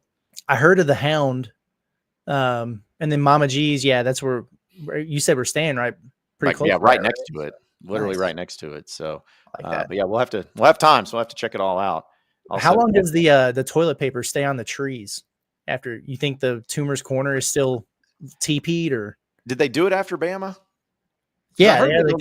Okay. Because I heard they don't do it after basketball games. I could have misheard that. But unless it was like an old video or something, it seemed like a whole big ass celebration there. But if you're gonna do it, might as well do it when you're beating Alabama, who's number 2. And he also said, what did you think of the Auburn Bama game, Curtis? Auburn's good. I mean, again, that's really impressive to go on the road in that spot and never trail. Mm-hmm. And I tell you what, man, like Alabama did make a little bit of a run. It felt like momentum was shifting and they had just tied it or whatever. And then Auburn gets a stop, and the Pettiford dude, the freshman guard for Auburn, he's coming down the floor in transition. He's on a 1-on-5. Like Alabama's entire defense is back there set, and he just yanks this NBA 3 in transition and drills it. And I was like, man, Bruce Pearl said after the game he loved that shot. Terrible shot, but I understood like what he was saying about it. But what I'll say about Auburn is they play with so much freaking swagger and confidence. Yes. They're not fazed by anything, man. And they're deep. And outside of Pettiford, they're all like 28 years old. It's just they're a good team. And the weird thing about it is they're not like, it's not like they've got all this NBA lottery talent running around on the floor. They really don't. But they're just old and savvy and locked in, and they freaking play together, man. They're tough. Yeah. I was I keep bringing up Auburn. I'm going to bring them up again in this regard. I don't care who you are. I don't care what you do. I don't care like teams, whatever. That game was being circled for a long time. It was the number 1 versus number 2. You're going into Alabama, into the Coleman Coliseum, and let's be honest, Alabama's a good team. They are a really, really, really good team. And you went in there and you beat them. Just flat out beat them. That's not easy for anyone. I mean, anyone to do. And so I don't care who you are. That's incredible. And that's why I was like so impressed. Cause I honestly thought, I was like, man, Alabama with that home crowd might get something going. But you know what I really liked about this game, Curtis? Auburn had 4 turnovers to Bama's 7 turnovers. So wow. Pretty clean game. Lots of fouls though. I think there was 24 fouls on Auburn, 22 on Alabama. But as far as turnovers go, weren't that many. And also, I don't know many teams that you can beat if you're shooting 19% from 3-point land like Bama did. 5 of 26. Meanwhile, Auburn went 12 of 30. So yeah. The other thing about Auburn, it's a weird thing with them because they've kind of got this motto right now of like, act like you're number 1, act like you're the number 1 team. And like Dylan Cardwell, I saw after the game was kind of yelling at his guys, like, hey, act like we're number 1, and got him in the circle. They did like the little prayer at the end or whatever. And so you see that, but then at the same time, you see them all doing the Auburn, the little crane celebration thing. You know what I mean? Like doing it to the fans, waving bye to them. Remember how we got so pissed when they're like dancing on the logo or whatever a couple years ago? But that's where I come back to like their swagger, and they're a team that they're easy to like in a lot of ways, but because of some of that stuff they do, they're also easy to hate. But you just can't say anything because they go out there and back it up, and they really do. Well, and also too, I know that they may do it for other games as well. But again, it's a bitter rival. You went into their arena and you beat them, and they're the number 2 team in the country. Like I don't mind teams dancing and shove all it down that Nate's throat, man. Please. Yeah, So. yeah, exactly. Like I don't mind it at all. It's just I'll forever hate Auburn though, just simply this because I like Bruce Pearl and I do like this team because they're good and they're fun to watch. But I'll forever hate Auburn because to me, they're the ones that started that whole "this is their Super Bowl" thing. Because when Arkansas beat them when they were number 1 and stormed the court, that's where I felt like I first heard about it. I'm like, yeah, this was Arkansas Super Bowl. I hate that stuff so much. Did you see when Chad Baker Mazzara went into the stands and like couple people like pushed him off of him or whatever? But then you saw the lady that's she viral? was giving points. Jeez, here's my thing is like watching that. I don't know what happened or what was said, but there's definitely an arm extended. Yeah, like there's an arm extended out there. So just don't do that, and just make it work. By the way, real quick, Arkansas has opened this one open in baseball. By the way, as it is now 5-0. Razorbacks are up. You had let's see, and Davlon had a sacrifice in there, ended up adding to the score, and then you also had Viva Loy single to right field, which brought in 2. Thomas Jr. and Cozile scored, so that's how you got 5. So yeah, Arkansas's runners up 2nd and 3rd with 1 out here in the top or bottom of the 4th. So we'll keep you updated on that. Yep. And then Quinn Thomas had more super chats. We appreciate you. Says just message you on Twitter with recommendations, Curtis. My man, appreciate you. Check those out. This guy's blowing. I love it. Thank you so much. Very Quinn. cool, man. Yeah, not necessary, but certainly appreciate it, man. We're grateful. Thank He you. said, yes, we did. It's the day. He's talking about Tumor's Corner. Yes, we did. Oh, It's the dang day it. after they clean it up. Okay. Yeah. I was hoping to see that, but we'll just see, I guess, trees or whatever. But Yeah, that's right. Just regular trees. And then you have Quinn also saying, Broom said after the game, it was nice win, but they're on to Arkansas. yeah, I was listening to Bruce Pearl on the Field of 68. He's with Fanta and Goodman and those guys. And he was talking about that whole, like, hey, just like act like you're number one and everything. And like after a huge win like that, they're in the locker room right after the game. Like I would have been, like, hey, dump a water bottle on my head or whatever. Let's celebrate. And he was asking about like, okay, so what do we like? Where do we need to get better? And let's go home, get a couple hours of sleep, and then just turn the page around to Arkansas. You have to say that. Like any coach is going to say that kind of stuff. And players, of course, Janai Broom is going to say it after the game, but they really are about that life, man. It's a very, they come across as unserious sometimes on the floor with the way that they go about their business, but they're never unprepared. You know what I mean? Like they're always, it's very difficult to catch them slipping. And that's why on one hand, you look at it and you're like, okay, maybe this is really a natural letdown spot for them after this big win over Bama. I imagine they're going to be locked in and ready to play when Arkansas comes in there. I have a feeling too. And that's where it's like, we go back to the term of house money. Arkansas has house money. Just, no one's, expectations. No one's expecting you to win, but it would be really fun if you did. But here's also too, and I'm not saying this to do reverse psychology. Maybe I am, but again, Auburn, if y'all don't win the national championship this year, you're never going to do it. I mean, I know that it's tough to get into the NCAA tournament and win. We all know that, but Curtis laid it out. It's like, you don't have really a weakness. You're experienced. You got everything. You got all the pieces in front of you. If you don't win it, or at minimum get to the Final Four, that is an epic failure of a year. An absolute failure.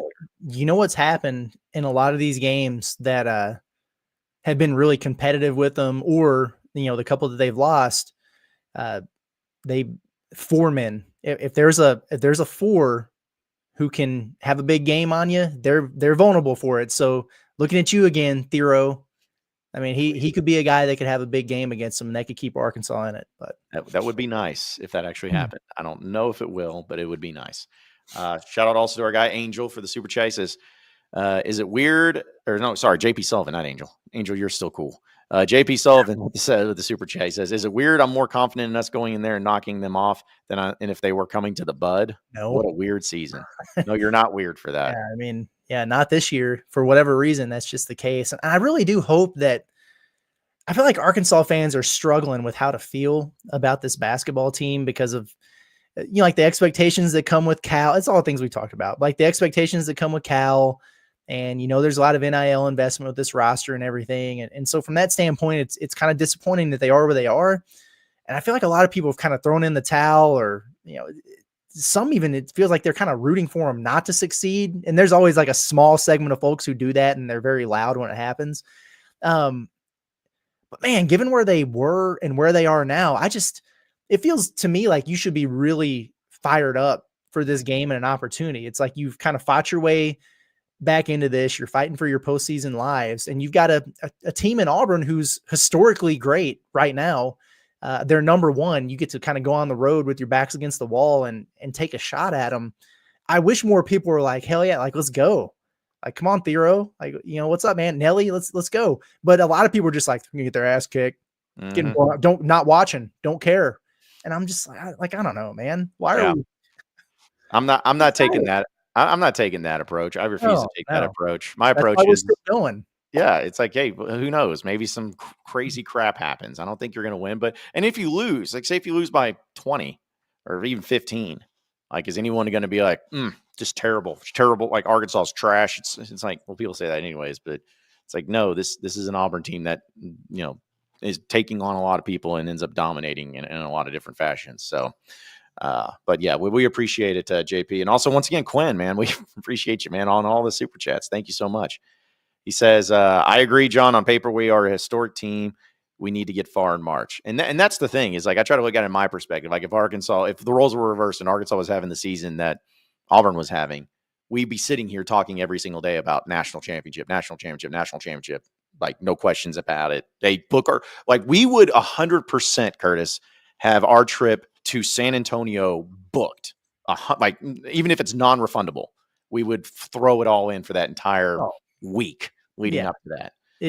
That's how confident we would be. Don't let us get hot.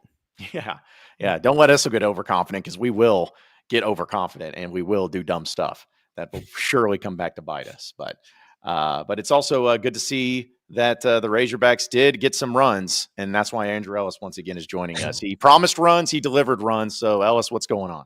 Ask and you shall receive, man. Yes, it is now a 5-0 ball game, which, we expected eventually there to be something. And so it all kind of came in bunches there. Washington State went to a much more traditional right-handed pitcher, not a weird sidewinder throwing 82. And it was just absolutely BP up there for the Hogs a little bit. Kahio Aloy gets it going. He ties now. Brent Iredale with the team lead in home run, just absolutely jumps all over an 0-2 breaking ball that was right down the chute. Ryder Helfrich drew a walk. The D2 transfer Carson Bowles had a nice base hit to right. I think that's his second hit of the very early season. Arkansas tried to lay down a sack bunt, which got thrown away, led to Helfrich scoring. You had an RBI grind out from Charles Davalon, and then Vahiva Aloy, the other Aloy. So he had 3 RBI in this inning from Aloy's. Vahiva Aloy hits a base hit to right center field. Just a nice, easy hit it where it's pitched over the second baseman's head. Good line drive. The kind of thing you want to see from Vahiva Aloy this year if you're expecting him to maybe round out his game a little bit. We know he can hit home runs. We know he can pull the ball. Good to see him go oppo there. So Arkansas has a 5-0 lead, a lot of cushion, and with the way Landon Beidle, she's pitching on the bump, dude.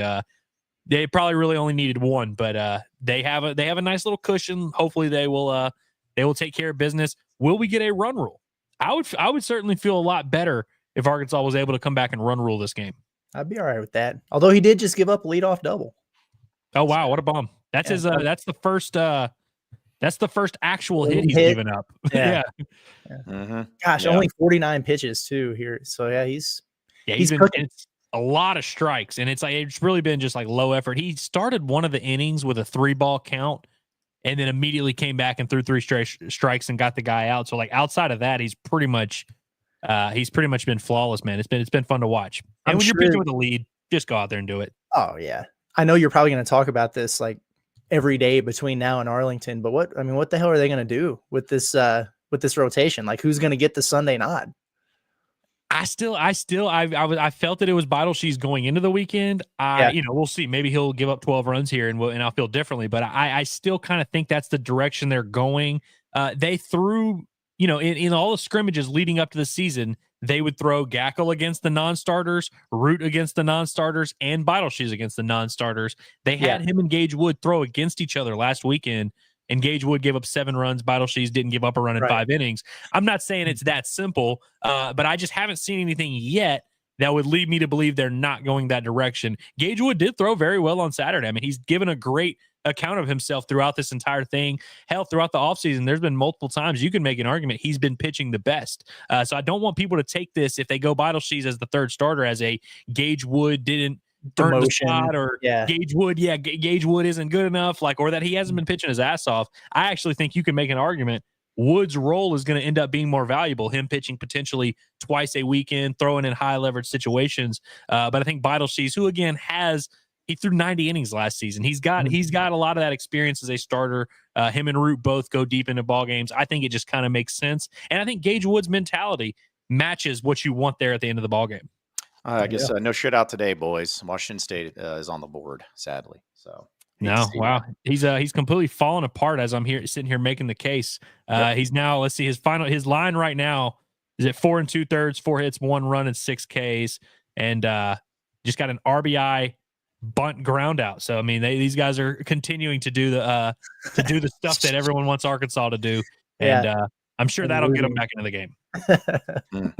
Absolute garbage that's going on. But again, I want to give another shout out. Quinn Thomas has just been throwing around $10 super chats like they're going out of style. We do appreciate it, Quinn, for sure. But he says, I booked the first and second round in Lexington, so I did that already. Auburn gets that South Regional. It's right in Atlanta, so would book that on Selection Sunday. That place would be a madhouse. They travel really well anyway. Auburn fans do. If you have them in Atlanta, place is going to be swarmed, man. How far is that drive? 3 hours, 2 no, hours? Not even that much. Yeah, I think it's an hour and a half at the most. It's really close. It'd be good. I don't even know. I don't think Lexington is that far of a drive for them. I mean, at least in theory, I wouldn't think, is it pretty much just going straight up. So at least it's a doable distance. Just don't fly there. You'll lose your. Never mind. Yeah, we appreciate you though, Quinn, and we'll have to hit you up, man, when we're in Auburn. And, Heck yeah. We'll see what's going on, because I don't know if y'all heard, but me and Curtis are going to this game as astute, credentialed members of the media. That's right. So you have to take us super serial. Like before, you couldn't have taken us seriously, but now you have to, because we will have those badges on, and we will be in a professional work setting, wearing them with pride. Yes. Neither one of them will say Inside Arkansas, but damn it, we'll be there. Yeah, but hey, the name that's on the actual name on the badge is more important than the name of the company you represent. Actually, no, that does not work at all. But still, yeah. We're going to be there, and it's going to be awesome, and we can't wait. It's going to be a lot of fun. Good time. Jeez, Quinn, man, my goodness, I'm just every time, man. I just think, you're not just racking it up. He says hour and 40 minutes, and it's like 7 hours to Lexington. I will be flying Delta. We would recommend staying away from United. Yeah, do not do United. So wait, you're flying to? I'm hoping you're saying you're flying to Lexington. Yeah, surely you won't be flying to Atlanta, because I know Atlanta's Delta. So I was like, you flying from Auburn? You can take an hour and 40-minute drive, or you could fly all the way over there for like 10 minutes in the air. But maybe he's doing that too. So, but yeah, that'll be a lot of fun. See that happen. We'll be in. If anybody has any recommendations in the last 2 minutes of this show here for Tupelo, Mississippi, let us know. Yes. That's where we'll be tonight. How are y'all from the casinos? I don't know. Well, I'm telling you right now, just based on our current itinerary, which we had to kind of create on the fly due to the inclement weather coming in, me and Curtis might be getting to Tupelo and then napping and then driving again. And then going. Yeah. Yeah. So, our goal, Andrew, is to be in Auburn for Inside Arkansas Live tomorrow. Yes. Gotcha. So, yeah. That'll be good. It'll be good for y'all to avoid the storms, man. I always like when I hear like, oh, there's going to be inclement weather in these few days or whatever. I always kind of I'm always like, all right, I'll deal with that there. But it does seem like it's going to be pretty crazy. I know JB Hunt. If you work at JB Hunt, you can work from home tomorrow, allegedly, according to my source. Yeah. Also, real quick, I know if we're getting out of here, we'll get to your chats, but real quick, just part of your SEC update presented by Rhoback. Go to Rhoback.com. Use promo code HOGSBY20 for 20% off your first purchase. Big news, guys, in the SEC. But LSU is officially sticking with Matt McMahon for at least one more year. Getting ready to bring that up. They are backing their man and committing to the NIL budget for Matt McMahon to remain the head coach. Interesting. Cool. Whatever. I'm sure they are. I think that you ain't got funny money like John Tyson, so I think that buyout goes down a good bit next year. I think that is a very clear. He might as well have an interim tag on. Yeah, and also love the commitment to, the NIL and everything is in like, okay, so you weren't before, but now after losing, you're like, oh, okay, I guess he does need money. I guess they do. Right. Well, all right, now that we're bad, we decided we didn't like it. Yeah. It's just like it's ridiculous. So, and then Quinn says yes to Lexington. Also, right. Like I'm just gonna keep bringing up Quinn's name because apparently Quinn, like anytime you ask Quinn questions, here's $10. So we do seriously though, we do appreciate it, Quinn. And thanks for your super chats and thanks for your support there too. So, let's see a few more things. I know we're about to close up shop here, and me hitting the road here after a while. There was something else I was gonna bring up randomly. Well, while you're looking for it, I'm going to say LSU, shout out to them, man, and shout out to Cam Carter, Arkansas legend Cam Carter, because him going on the personal 7-0 run to beat Oklahoma was huge. It killed Oklahoma's resume. Like that was a major, major ding. And in getting that win, like they've set themselves up to where if they were able to win just one or two more down the stretch, then Arkansas's quadrant 3 win becomes a quad 2, and then their quadrant 2 loss earlier in the year becomes a quad 1. Like it would bump their resume if LSU is able to move up just a little bit. So good on them for punking Oklahoma and then helping themselves, which in turn helps Arkansas. I didn't even think about, do you think that LSU announced they're keeping McMahon as a response to that run from old boy? I think so. I think he just won them back over.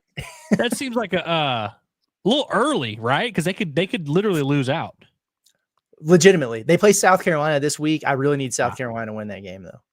I really want them to win. You don't want them. You don't want Arkansas facing a winless South Carolina team. Nope. No, that's always got bad news written all over it. I don't want that. Oh yeah, the thing I was going to bring up, Dustin May for the Dodgers, just a baseball player, big red hair. Probably have seen him. Yeah. I just saw this story and I had to bring it up because he had one of the weirdest injuries last season. His year ended last year because he had a freak accident when a piece of lettuce tore his esophagus, which led to immediate surgery.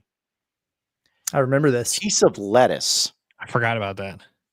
Tore his esophagus. Like, that just freaks me out in the way of like, man, if a piece of lettuce can do that to you, like, why? I don't want to eat again because I'm like, man, of all the stuff, but that's just, I don't know. I just read that. And apparently they said he was, had to have emergency surgery. He says it was extremely frustrating. Can't plan for it. You can't try to prevent it. It's just what happened. He's like, it wasn't on my bingo card in 2024, but I was like, yeah, I can't imagine why. So yeah, be careful of those lettuce. They say eat healthy. Well, yeah, you see what that got Dustin May, trip to the emergency room. So that was one of the crazier things that went down. But wild. Mm-hmm.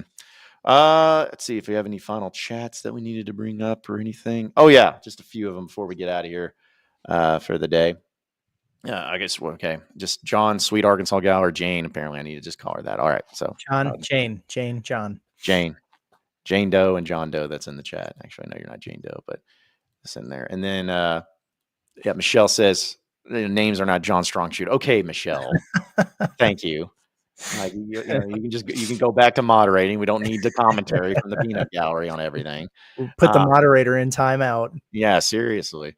Harold says John's luggage never made it, huh? Sus indeed. Yeah, it didn't. For those you didn't know, they literally sent me an email, be like, your luggage is gone. It does not exist. So we're going to process your claim. That's going to take 4 to 6 weeks.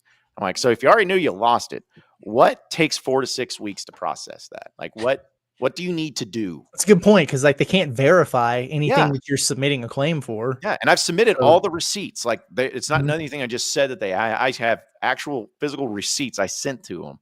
So that's where I actually respond to that in the emails. Like, so what is the process look like? And then I get this generic, like, thank you for contacting us. We will pass this along and all of that. It's just in my opinion, I just feel like they should be doing, like, they shouldn't ask any questions. They shouldn't do anything. It should be like, hey, send us receipts. We'll send you money. Like, we'll call it a day. Because they obviously screwed up. And so, like, really, they should do anything to shut you up. Anything that'll get you to not, like, sue them or really drag this process out. So if you just send them a thing, you're like, hey, give me $10,000. I feel like United low-key might be inclined to just be like, here you go. You would think it might. I mean, obviously 10,000 is probably optimistic, but start there. I feel like anything that they come back to you with after this and say, hey, we're going to give you this much or do this or whatever, you should say no matter what. No matter what they do, you should say, yeah, that's not good enough. Thanks, but that's not going to cut it. Well, somebody was telling me that there's like, oh, I think they have a cap at like $3,500 for a claim. Like, they ain't no cap on this, because I had more than $3,500 of gear in that. Like, I better see a full check for the exact amount that I gave it. It's like, because again, this wasn't something where, it went missing or I did something. Like, no, you straight up lost it and have no idea where it's at. So I did nothing wrong. Not to mention, you had the urn with the remains of your great grandfather in there. Like, that's priceless. Pain, you know what I mean? Like that's a emotional damage that could be upwards of $500,000. Also had the Holy Grail in there too. So we're gonna have to get that replaced. That's craziness. But are you putting a price tag on my great grandpa's head? Is that what y'all are doing, United? Yeah. Jeez. Well, and it's also funny too, because I'm like, I even paid y'all to check that stupid bag. I had to pay more to have it done. So no, like, you better. I'm giving them the benefit of the doubt until, because here's the thing, as I said before, if they give me the full amount of what it's worth and what all was lost, then I'll be like, hey, no harm, no harm, no foul, but like, hey, I appreciate you guys doing the right thing. But if y'all are going to try to do this nonsense, be like, well, we think it's this much. Well, why? Why do you think that's this much? What do you base that on? Because I just provided you everything. Then I'm going to get pissed. And I'm going to go like absolute Hiroshima on them. Like, I'm not going to mess around. They went so far out of their way to make sure that bag wasn't an ounce over 50 pounds, but they couldn't make sure it got tagged and put on the damn conveyor belt. It's wild. Yeah. That's why I had to put my my toiletries and stuff. It was all his body wash into Curtis's bag, and it got all over his bag. So it's on them for that too. Still smells great. Good. Bringing that bag on the trip, by the way. So yeah, it's that stuff is going to last for a long time. And finally, also Jane says, John, did you throw a hot dog at the boy in the Tennessee gear? Yeah, I did not. So those you're wondering, there was a kid, and here's the thing, like this pisses me off. I was at the Razorback baseball game. There was a kid. He's probably 9, 10, 11, 12 years old, somewhere in there. I don't know ages, but he's walking around this game at Baum-Walker Stadium with a Tennessee Volunteers hat on, and a national championship Tennessee championship shirt on. And I just want to be like, where are your parents? Like, do I need to call? Like, why are you here? What are you doing? Like, I can get if Arkansas plays Tennessee, but it's like that's the move you're going to make. Really? I wanted to, like I said, I don't believe, actually, no, I do, but I was about to say, I'm about to do something, man. I was about to, I don't know, like maybe trip him on accident, or something, or take his glove and throw it. Just be like, go get that. But I don't know. It just really pissed me off. And I don't know why, but I don't know why people do that too. That is just in general, that pisses me off. But seeing that kid really triggered me, I'll admit. Speaking of hot dogs, John, good. Can we confirm or deny that you had a hot dog recently at Bud Walton Arena? Yeah, why? There were rumors. In the post game. Was it the post game? When did this happen? No, it was during the bombastic stream the other day. On Sunday, yeah. When somebody was heating John up for eating a naked glizzy, just a condimentless hot dog at Bud Walton Arena. And y'all are freaking weird, man. Like, y'all got to stop this stuff. Yeah, that's right. It was Friday. It was during the doubleheader. Yeah, that's right. Like, what is happening? Okay, I need to know who you are, Camo Gang, because you're the same dude that knows what shoes I'm wearing, and now you know what condiments I'm putting on my hot dog. Like, what is happening? I need to ask you another question, and I need an honest answer. All right, man. Did you purchase said hot dog, or was it handed to you? It was handed to me. Okay. I received a nice gift for free food at a concession stand. Boy, do I have a story to tell you on the drive. I'm freaking out, dude. Like this. See, this is the type of stuff that makes me like not want to go out in public, where I got people knowing exactly what condiments I'm putting on my hot dog. Oh, basketball game. This is fantastic. Gosh. Okay. All right. Yeah. I'd say next you're probably going to be like, did you, John, have to wake up in the middle of the night the other night to go to the bathroom after having too much cheese fries at JJ's? Like, okay. Like, man. Yeah. Okay. Yeah. Apparently I got to hear this story. Can't wait for this one. I'm sure it's a banger. Yeah, man. Oh, good times. Stalking SOBs out there. Anyways, good way to end it. Well, hey, any final thoughts, guys, before we roll out of here?